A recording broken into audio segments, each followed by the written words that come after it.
வணக்க மக்களே, சற்றுமுன் கிடைக்கப்பட்ட மிக முக்கியமான தகவல் ஒன்று வெளியாகி இருக்கிறதாம். அதிமுகவுக்கு 100 சீட்டுகள், தாவகாவுக்கு 100 சீட்டா, அப்போ பாமகவுக்கு 34 சீட்டா. யார் அதிகமாக ஜெயிக்கிறாங்களோ அவங்கள் தான் தமிழகத்தின் முதலமைச்சரா. வாங்க வீடியோவை மூலமாக காணலாம். அதாவது தமிழகத்தில் வரக்கூடிய இந்த 2026 சட்டமன்ற தேர்தல் என்பது இன்னும் 2 மாத காலம் மட்டுமே இருக்கும் சூழல் தான் தமிழக அரசியல் வரலாற்றிலே ஒரு திருப்புமுனையாக மாறக்கூடிய தேர்தல் என்பது தமிழகத்தில் நடைபெற இருக்கிறதா.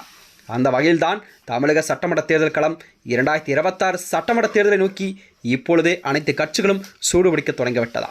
குறிப்பாக சொல்லப்போனால் புதிதாக ஆரம்பித்துள்ள இந்த தமிழக வெற்றி கழகத்தின் தலைவர் விஜய் மற்றும் அதிமுகவின் பொதுச்செயலாளர் எடப்பாடி பழனிசாமி ஆகியோரை மையப்படுத்தி வெளியாகும் இந்த கூட்டணி செய்தி என்பது அரசியல் வட்டாரத்தில் ஒரு பெரும் விவாதத்தை ஏற்படுத்தியிருக்கிறதா.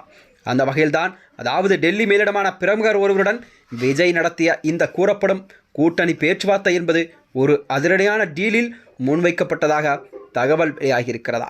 அதாவது அதிமுகவுக்கு 100 இடங்களாம், தாவைக்காவுக்கு 100 இடங்கள், எஞ்சியுள்ள 34 இடங்களை பாஜக மற்றும் பாமக உள்ளிட்ட கூட்டணி கட்சிகளுக்கு பிரித்து வழங்குவது என்பது அந்த திட்டமாகும்.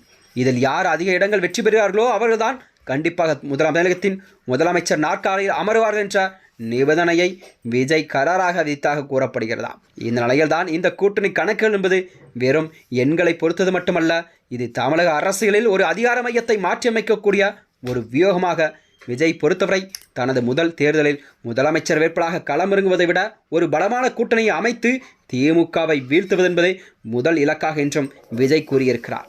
அதே சமயம் தனது செல்வாக்கு நிரூபித்து அதிக இடங்களில் கண்டிப்பாக வென்று காட்டுவோம் என்று மக்கள் முறைப்படி முதலமைச்சர் பதவியை கைப்பற்றலாம் என்ற நம்பிக்கையில் அவர் இருந்திருக்கிறாராம்.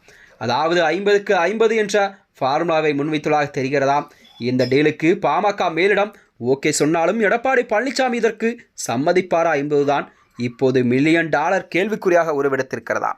அதாவது விஜய் கேட்கும் அந்த 100 தொகுதிகள் என்பது கண்டிப்பாக எடப்பாடி அவர்கள் அதற்கு சம்மதம் தெரிவிப்பாரா என்ற கேள்விக்குறிதான் தமிழக அரசியல் உருவாகியிருக்கிறது. அதிமுகவை பொறுத்தவரை அக்கட்சிக்கு தமிழகம் முழுவதும் ஒரு வலுவான கட்டமைப்பு மற்றும் வாக்கு வங்கி உள்ளது. கடந்த தேர்தலில் பின்னடைவை சந்தித்தாலும் எடப்பாடி பழனிசாமி தலைமையில் இந்த கட்சி இப்பொழுது ஒரு முக்கிய சக்தியாக இருக்கிறது. ஆனால் விஜய்க்கு இல்லாத ஒரு என்டிஏ கூட்டணி அமைந்தால் அது 50 இடங்களை கூட தாண்டாது என்றுதான் தேர்தல் முடிவுகள் கண்டிப்பாக 3வது இடத்திற்கு தள்ளப்படும் விஜய் அவர்கள் கூறப்படுகிறதா.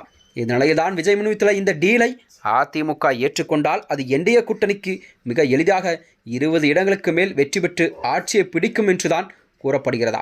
இந்த நிலையில்தான் விஜயின் அடுத்த கட்ட நகர்வு என்னவாக இருக்கும், அவர் எடுக்கக்கூடிய இந்த கூட்டணி முடிவுகள் என்பது தமிழக அரசியல் வரலாற்றிலே கண்டிப்பாக ஒரு புதிய மாற்றத்தை ஏற்படுத்தக்கூடிய சூழல் உருவாகும் என்பது மக்களிடம் ஒரு நம்பிக்கை பெற்றிருக்கிறதா.